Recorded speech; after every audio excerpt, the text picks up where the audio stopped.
I will be focusing today on the current cholera outbreak in Yemen for this case study.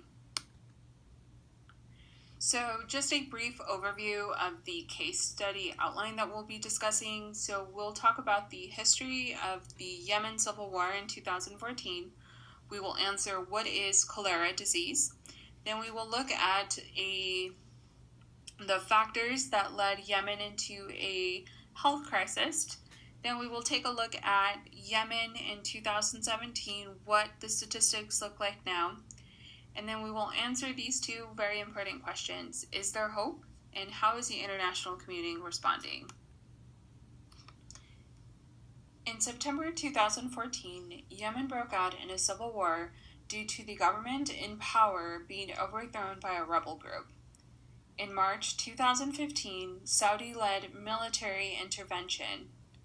This included airstrikes, which affected civilian infrastructures, which included hospitals, farms, schools, and water infrastructure. Some argue that the 2 years of conflict have created conditions conducive to a cholera outbreak. This is true, but it only tells us part of the story. Another part is that the government no longer pays public employees working in rebel-controlled areas, which is about 30,000 health workers, and they have not received a salary for almost a year.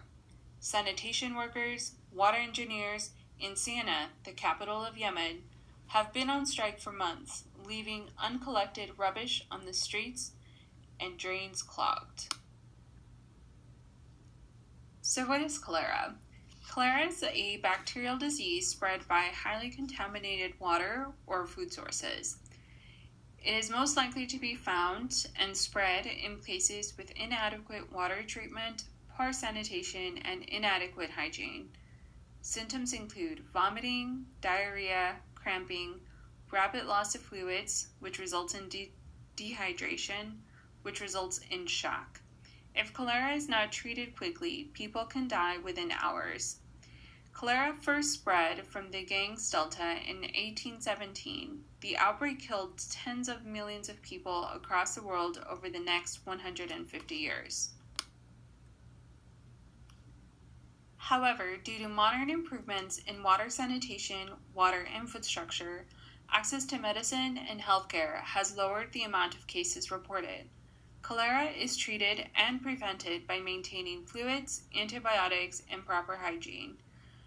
The lack of access to clean water and established healthcare resources make it that much more difficult to prevent cholera disease from spreading in Yemen.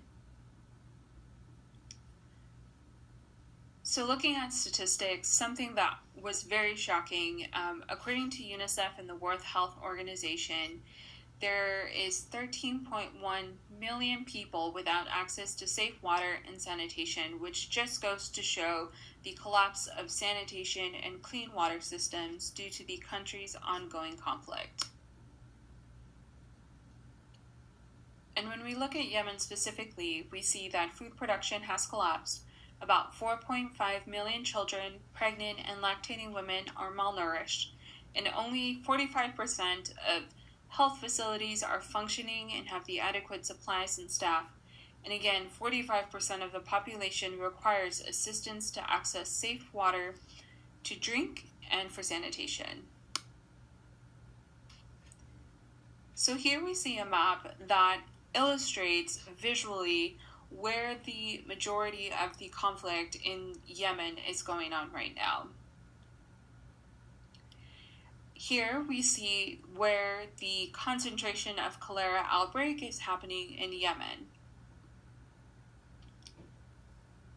So now that we see the both maps side by side, it is no surprise that rebel-controlled areas are disproportionately affected by the cholera outbreak. Thus, a person living in an area under rebel control is 70% more likely to contract cholera, and if they do, 50% more likely to die.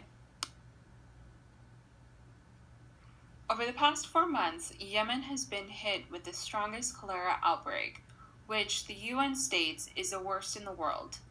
Currently, there is about 7,000 new cases being reported daily. According to the World Health Organization, since August 2017, Yemen has reached a reportedly 500,000 cholera cases, which has resulted in almost 2,000 deaths. Yemen is currently experiencing such a rapid spread of cholera due to, again, the deteriorating hygiene, sanitation conditions, and the overall disruption of water supply across the country. Millions of people are being cut off from clean water, and waste collection has ceased in major cities. A collapsing health system is struggling to cope, with more than half of all health facilities closed due to damage, destruction, and lack of funds. Shortages in medicines and supplies are all persistent with a widespread, and over 30,000 critical health workers have not been paid salary in over a year. So my question to you earlier was, is there hope? According to the World Health Organization, there's about 95.6 cases are being reported to the government, which means that NGOs are partnering and working with the Yemen authorities to detect and trace the spread of the disease and reach people with medical treatment, safe water, and safe sanitation and hygiene practices. The key to remember in all of this is that things like the cholera outbreak, the hunger crisis, and the rise of deaths from preventable diseases are all indirect results of conflict. This can be easily prevented and treated. New organizations such as the International Rescue Committee are implementing health sanitation classes to educate the public on proper sanitation. The World Health Organization and partners are organizing and working around the clock to set up treatment centers, to improve health facilities, and deliver medical supplies in support of the national health response effort. To save lives in Yemen today, we must support the health system, especially the health workers, and we urge the authorities and all of those governments in the region to find a political solution to this conflict that has already caused so much suffering. The people of Yemen cannot bear this much longer. They need peace to rebuild their lives and their country.